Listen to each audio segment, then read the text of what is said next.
Welcome to Bible for Modern Minds podcast.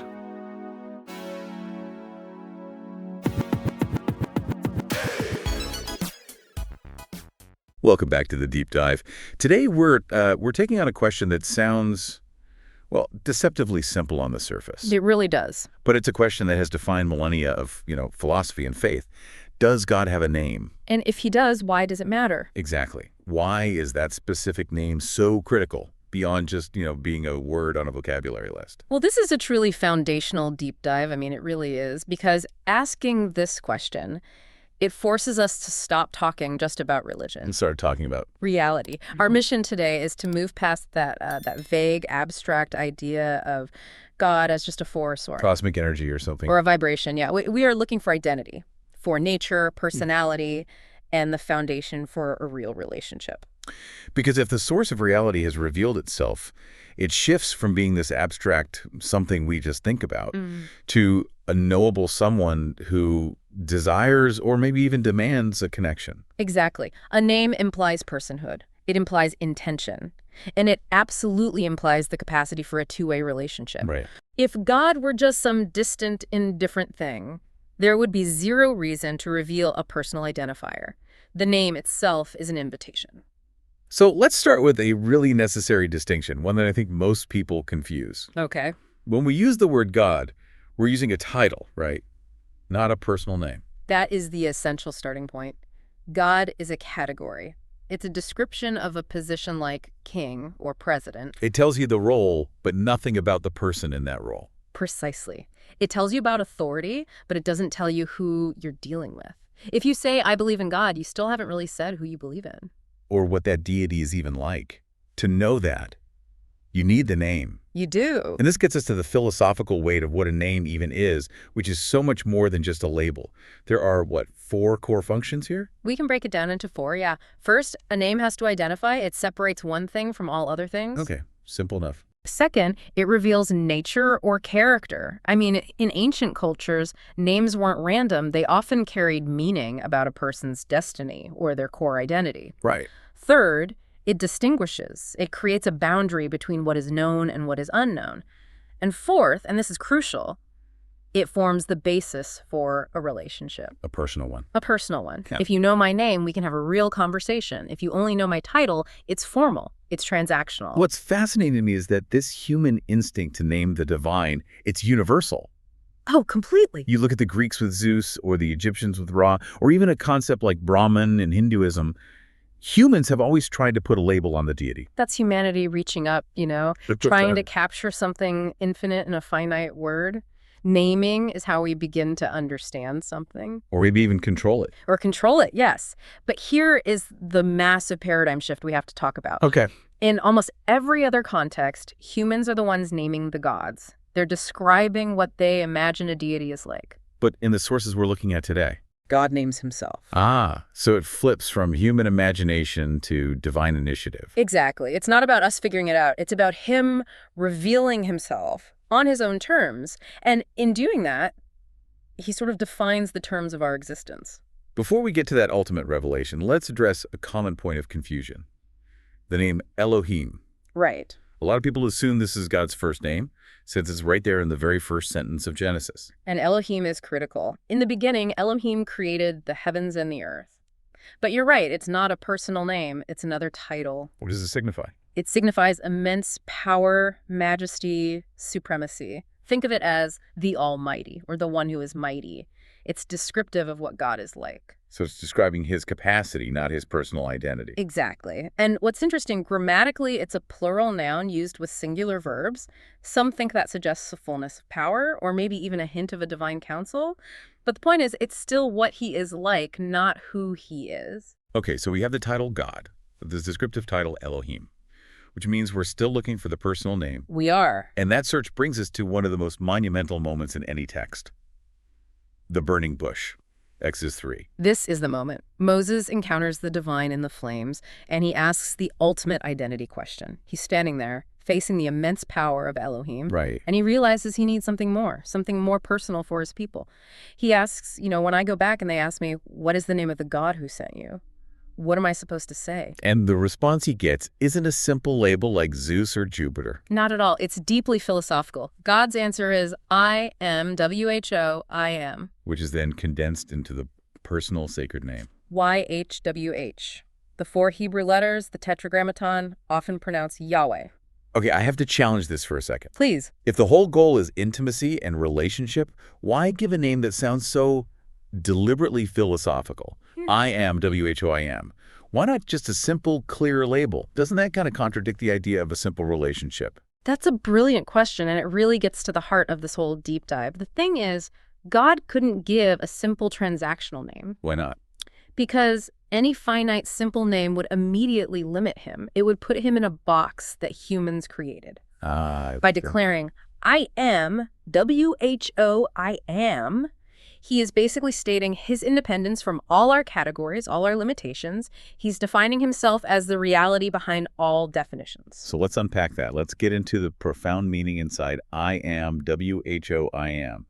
What truths do we get from that one statement? We get at least 5 truths that just shatter every concept of deity that existed up to that point. Okay, number 1. Number 1, self-existence. He is the necessary being. Everything else in the universe depends on something else for its existence. A cause, a parent, a source of energy. Right, but he depends on nothing. He is the foundation that needs no foundation underneath it. He exists simply because he's existence. Wow, okay, what's 2? Eternal nature. He's outside of time. He has no past, no future, only an eternal present. I am. Not I was or I will be. Unchanging consistency is 3rd, I assume. You got it. Since he is existence itself and depends on nothing, he can't change. He is inherently reliable, consistent. Okay, what's 4? Omnipresence. The name itself comes from the Hebrew root YHWH, which means to be or to become. So YHWH means something like he causes to be, or the one who is always present. And the 5th truth. That he is the definition of reality itself. He is the ground beneath all of reality. When you look at the universe, you're looking at the consequence of the eternal I am. That is a cosmic claim. He isn't just one powerful God among many. No. He is the definition of what it means to exist. The name itself carries metaphysical weight. And this incredible sacredness, this weightiness, Yeah. it eventually led to a strange tension in religious practice, didn't it? It did.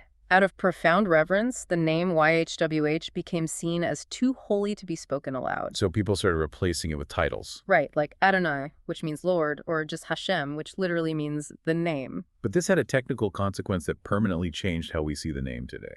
It did. It's a fascinating piece of history. The Masoretes, the Jewish scholars who preserved the Hebrew text, added vowel markings to standardize pronunciation. Okay. But when they got to YHWH, they had a problem. They believed it shouldn't be spoken, so they didn't know or just wouldn't write the original vowels. So they took the vowels from the word Adonai. The word they would say instead. Exactly. And they put those vowels under the consonants YHWH. It was a visual reminder to the reader. When you see this, say Adonai. I see. So the reverence actually ended up losing the key to the pronunciation. It seems so.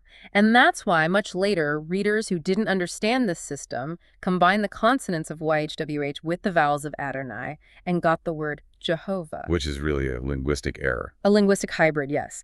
It shows how even the deepest devotion can sometimes inadvertently obscure the original revelation. Okay, so let's try to reconcile this. God has one foundational personal name, YHWH. Yes. But you always hear people talk about the many names of God. How do we synthesize that? It seems like a yes and no answer. It is, and we synthesize it by going back to that core distinction. One personal name, YHWH, but many descriptive titles. The diamond analogy comes to mind. That's the perfect analogy. The light source is one, that's the single identity, YHWH. But the diamond has all these different facets. And each one catches the light and reflects it differently. Exactly. Each one reveals a different attribute. These titles tell you what God does for humanity. The name tells you who he is in his very being. Let's get into some of those facets, because this is where the relational character really shines through.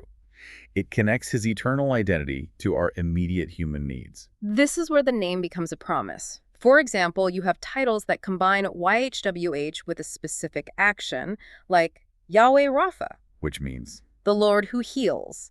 And that's not just some general statement of power. It shows God's active compassion for suffering, physical, emotional, spiritual. It's a promise of a healer's presence in the middle of our brokenness. Or Yahweh Jireh. The Lord will provide. That title came out of a moment of intense crisis. It did. It shows a direct awareness of immediate human need and a willingness to step in. What about Yahweh Shalom? The Lord is peace, an offering of profound calm in the chaos of life. And maybe the most profound one is Yahweh Shammah. The Lord is there. The Lord is there. It's an explicit declaration of never-ending presence. It's the antidote to fear and loneliness. So knowing the name isn't just theological trivia. Yeah. It's an invitation to intimacy. His very name is a promise of presence. The one who is present and acting on your behalf. And that's why the revelation was progressive, piece by piece. Because relationship grows in stages. Exactly. It's not an info dump. It's an invitation to go deeper, not just a list of facts to memorize. Okay, if we connect this personal, relational identity back to us, to the listener, how does God's identity shape human identity? If God is the great I am, how did that answer our deepest question? Who am I?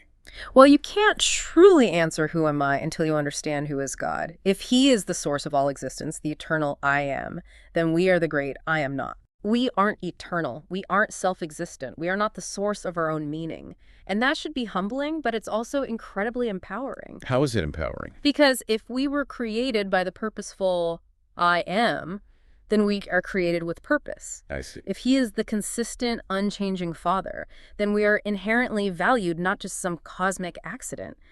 Knowing God's identity defines our belonging, our meaning. It takes away the burden of having to invent our own worth. This brings up a necessary contrast.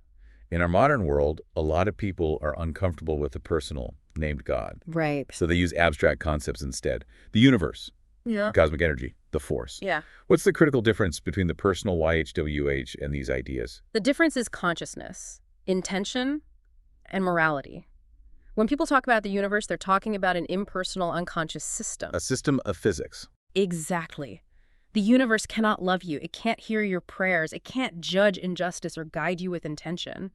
Calling God the universe is an attempt to remove identity, intention, and most importantly, the possibility of a relationship. Whereas Yahweh is. Intensely, profoundly personal, conscious, relational. So let's bring this to its ultimate revelation. We see this name embodied in Jesus, who repeatedly uses that core phrase, I am. Absolutely.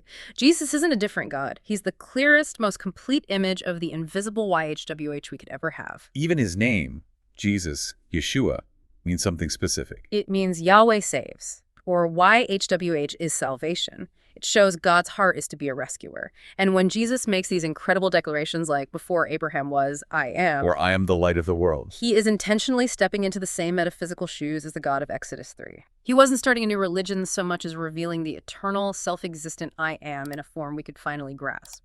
Now, if God is YHWH, the one who is present, the healer, the peace, we have to confront the big challenge, the problem of suffering and evil. Yes, this is critical. If God's name reveals him as good and loving, why does so much pain exist? It's the essential question when you talk about a relational God.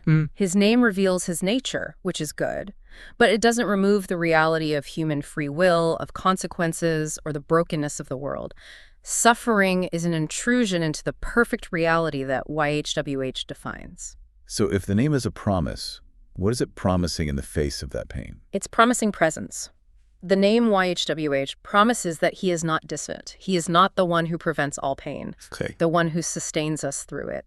Those descriptive titles, Rapha the healer, Shalom the peace, they are active resources available when we call on that personal name. His name is the guarantee that even in our deepest pain, we are never truly alone. This has been, a truly comprehensive deep dive. We went from a simple question, does God have a name, to this profound realization that God's name I am, or YHWH, is a declaration of eternal self-existent reality. And at the same time, it's the greatest possible invitation to a personal, knowable relationship. And if we connect that foundational knowledge to the bigger picture, I want you, the listener, to consider this. If God's name reveals him as the unchanging one, the very foundation of all reality, the source of all security, then just look at your own daily life. Everything in your experience today, your feelings, your relationships, your circumstances, it's all constantly shifting and changing. It's ephemeral. So how does approaching the unchanging I am fundamentally redefine your concept of personal security? How does it move security from something internal and fragile to something external, eternal, and consistent? That is the ultimate application of knowing the name.